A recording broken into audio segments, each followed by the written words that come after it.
Welcome to the Candidate Experience Talks, a 15-minute deep dive where we explore real-life candidate experience tactics through honest talks with experts in recruitment and talent acquisition. With me, Sima Vanesankel, let's go!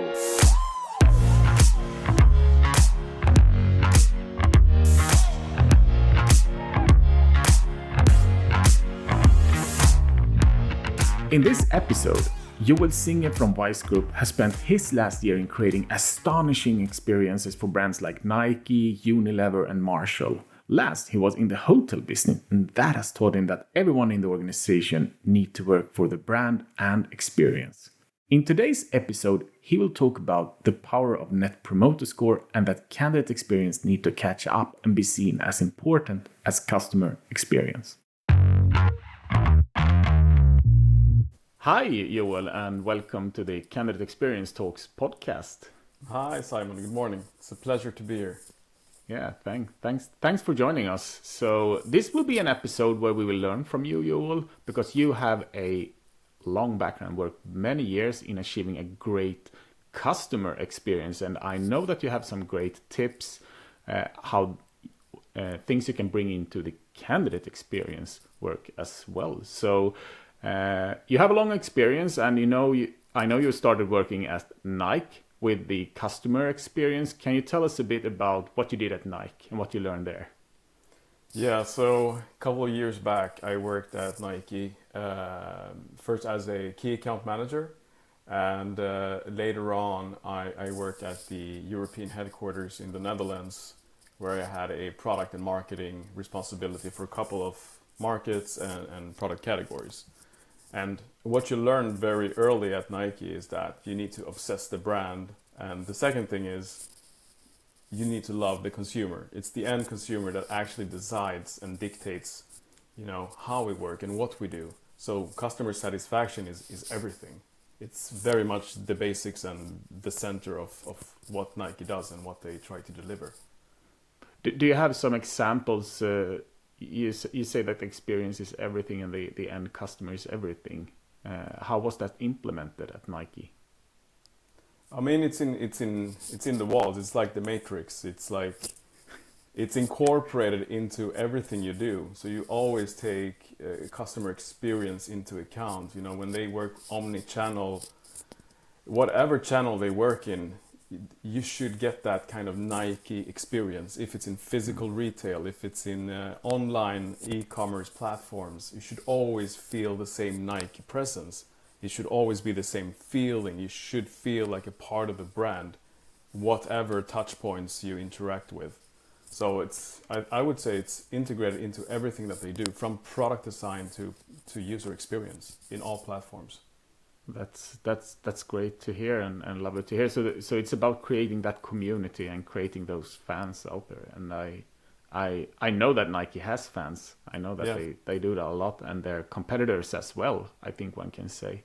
So so after working at Nike, you switched jobs again, and customer experience was again a part of that role. Can you explain more about when you switched over to Unilever?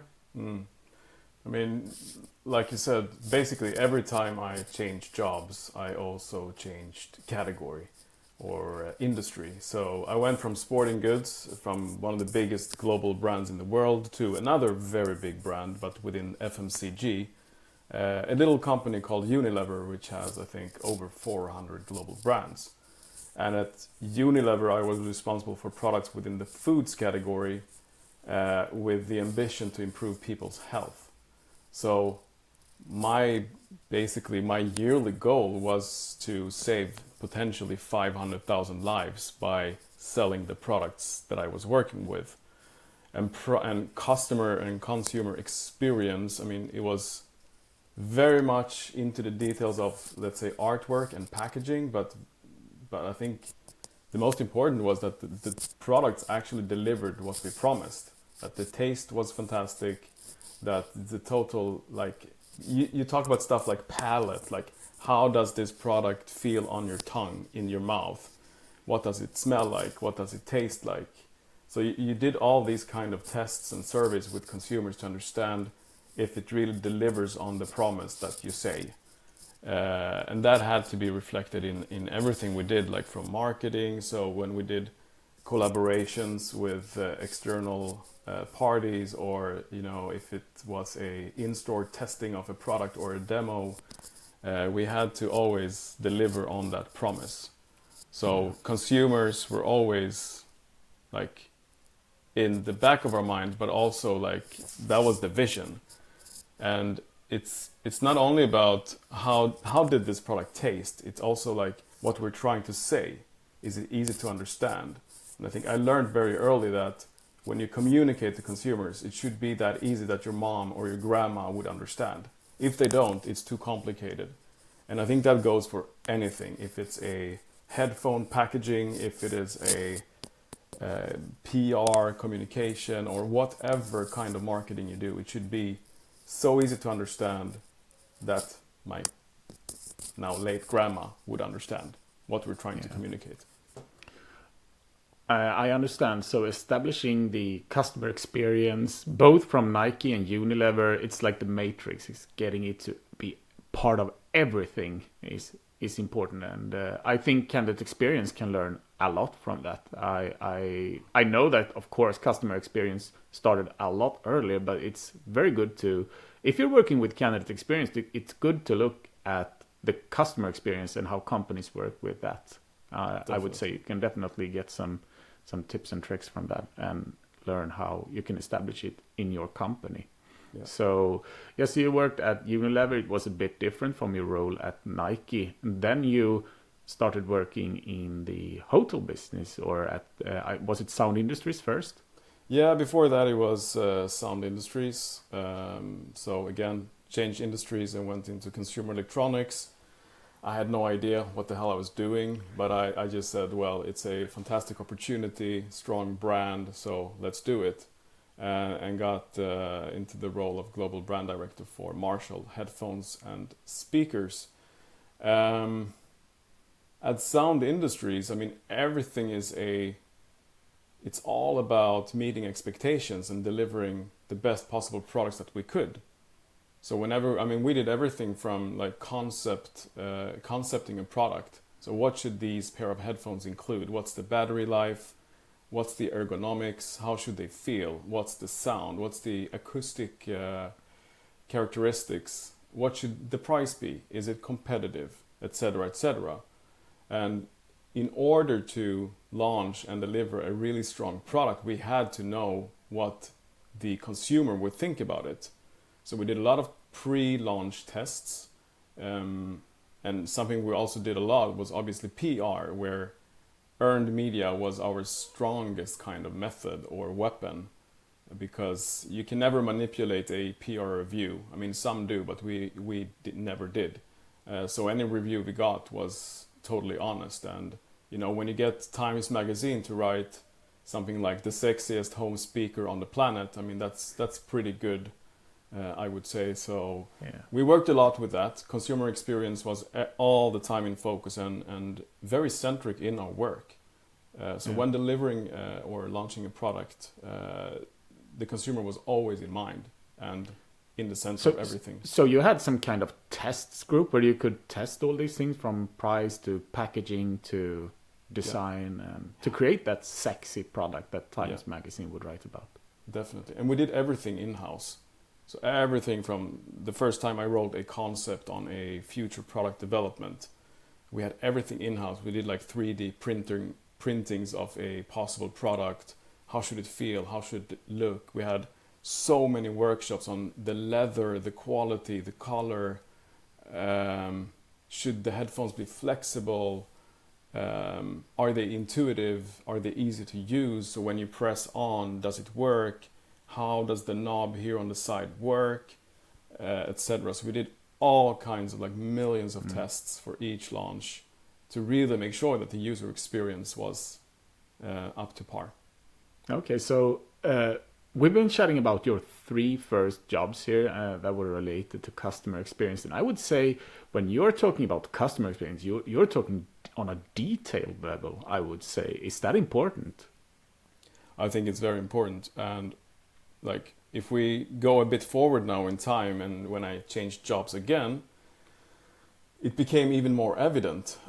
So after Zound, I went into the hospitality industry and became the CEO, and I was the first one to be employed when a Nordic hotel chain called S Group was going to open up Ellery Beach House on the island of Lidingö outside of Stockholm. They really changed my way of looking at consumer experience, because whenever I did my brand plans, either business or marketing, it was always ranked by basically business, employees, customer. And I did that plan for Ellery, a fantastic hotel. But then, the leadership team told me, like, Joel, your plan is great, but what happens if you flip it upside down so that you have customer or guest, employees, and then budget? And I'm like, wow, that's genius. Because what that actually means is that within the hospitality industry, the guest is the center of attention, where the primary goal is to have, you want guests to come again and again, and you only get to that result if you are obsessed about their experience. So just by understanding that if you put the consumer or end user in your top priority, that's going to have a major effect on your total business. So I think it's really in that job where I actually learned so much about NPS and why it's really important. I mean, I had always understood it, but when you're in a hotel, you have a guest that comes in, they have their experience, and then they evaluate you basically a couple of hours after they leave. So you have black on white, exactly information on how did you perform. Was the value for money up to par? We went through everything from the reception. So when you entered the hotel, how were you greeted? The breakfast, how was that? The room, how was the cleanliness? And what it helped me with as a CEO was to communicate the vision and our goals internally. Because I could say to someone within cleaning that you are one of the most important employees that I have. Because if the room is clean and you do a really, really good job, then the guest will be happy, because the first impression you get is the room. If it's tidy, if it's neat, if it looks good, if there's a nice little extra gift on the bed, the guests, start their kind of hotel experience in a really good mood. And that's where it all starts.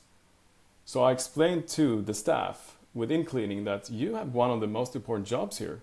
And if you do a great job, that leads to that the guest usually spends more money in general in the hotel. So our total revenue per guest will increase just by you cleaning the room really well. Because I think that it's very important when you talk about NPS and consumer and customer experience, it's so important to explain to everyone what their part in the whole thing is. So the cleaning staff, they need to understand that they are a part of a bigger goal. If they reach their goal, the department reaches their goal. At the end of the day, the hotel reaches their goals and we have more reoccurring guests. So I think that's probably, the most revolutionizing experience I ever had in my life. Looking at NPS and guest experience within the hotel industry changed everything about how I think about NPS. Yeah.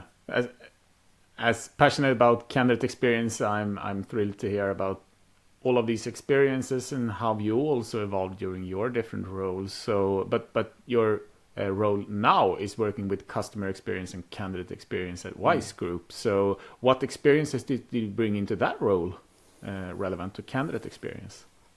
I think I told you, Simon. I'm Chief Commercial Officer today at Wise Professionals, and I think I was very open with my future boss or my current boss that I want to join you guys because I think that the recruitment business are not doing a good job. I told them about all the experiences I had had as a candidate, where if you are a promising candidate within a recruitment process, you're treated like a king or like a god. But if you're not interesting, then you rarely hear from the recruiter. I mean, you're lucky if you get some kind of feedback. and it can go on for weeks, and you just lose kind of your impression of the recruitment company, but also the company that's actually looking for somebody and using the recruitment agency as a help. I mean, your kind of love for that brand or company goes down the basement, and it changes the way you look at them and probably influences your future choices. So me joining this industry is very much based on my own experiences from these kind of processes. Yeah, and I think many can relate. So we're going to wrap this up with 3 quick questions. So what's your favorite tool in HR? I mean, currently we use TrustCruit, so I'm fairly new to the program, but I'm getting the hang of it, and I want to do so much more with it. So I would say right now that it is TrustCruit. Yeah, and I think I know the answer to this, but what's your favorite metric? Well, that's easy. It's NPS for sure. Yeah, and do you have any favorite book or content you want to share? A book that's helped me in my life, it's a Swedish title, and it's called Att leva ett liv, inte vinna ett krig. And it's all about acceptance. Because in different phases in life, we go through difficulties, and it's all about accepting. It's all about pressing the OK button. It's a kind of a mindfulness exercise where you get to accept what you don't accept. And I think that's basically the story of my life. You need to go into areas where you're not comfortable and just try stuff out, and you will mess up. That's the journey, that's a part of it, and you have to mess up to be able to do right in life. And sometimes you just need to accept that things are not the way I want, but they can get there. Yeah, that's it's been great having you. Thanks for sharing all your experiences here, and I think definitely this is a lot of good takes and tips and tricks to learn from your experience in customer experience and why you joined Candidate Experience. So thanks for joining the Candidate Experience Talks podcast, Joel. Thanks, Simon. Look forward to working with you in the future. Yeah, thank you. Thank you for listening.